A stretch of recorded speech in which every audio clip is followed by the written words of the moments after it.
ঠিক আছে এতিয়া মই আপোনালোক কিছুমান কুৱেশ্যন সুধিম আমাৰ সমগ্ৰ দৰ্শকে জানিব খোজা কুৱেশ্যন কিছুমান আপোনালৈ কৈছো সোণৰ অসম ডাঙৰীয়া আপুনি কওক আপুনি আজৰি সময় পালে কি কৰে টিকটকৰ বাহিৰে হয় মই গৰু লাৰি দিওঁ লাৰি মানে এনেকে নহয় পথাৰত দিওঁ পথাৰত দিয়ে আচ্ছা তাৰপিছত গৰুমাৰ গাখীৰ পিয়াওঁ মোৰ সৰু মেঘৰ গাখীৰ গৈ গৰু মাতা য়েছ গৰু মাতা কওক মই গৰুক মা বুলি কওঁ গৰুক মা বুলি কওঁ কিয় সৰুতে মোৰ মা ঢুকাইছে সেইবাবে ঠিক আছে একো নাই আপুনি আৰু কিবা কাম কৰে খাচা কাটো খোৱা আপুনি খায় নে গৰু খায় দুই খাই মিলি খাওঁ আৰু আপুনি কওক মই আজৰি টাইমত মই চুলি ষ্ট্ৰেট কৰোঁ ঠিকে আপোনাৰো কাম এটা থাকিব লাগে ন চুলি ষ্টেডক কিবা ষ্টেডক ঘূৰাই ষ্টেডক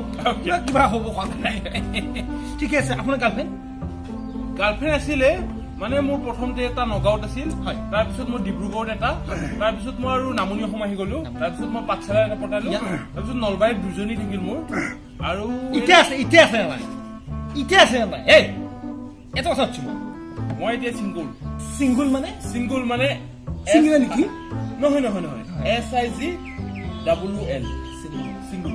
SINGWL মানে অসমীয়াত কি বুজি পোৱা নাই অকলশৰীয়া চিংগল বুলি কয় চিংগল নহয় চিংগল আৰে ভাই ইঞ্জিনিয়াৰ কোন আপুনি আৰু মই অসমক ৰিপ্ৰেজেণ্ট কৰি আছো কন্যা থাকে যিহেতু সেই বিয়া কয় এতিয়া কৈ দিব হয়তো বোলে মায়ে গিলে বুলি কৈছে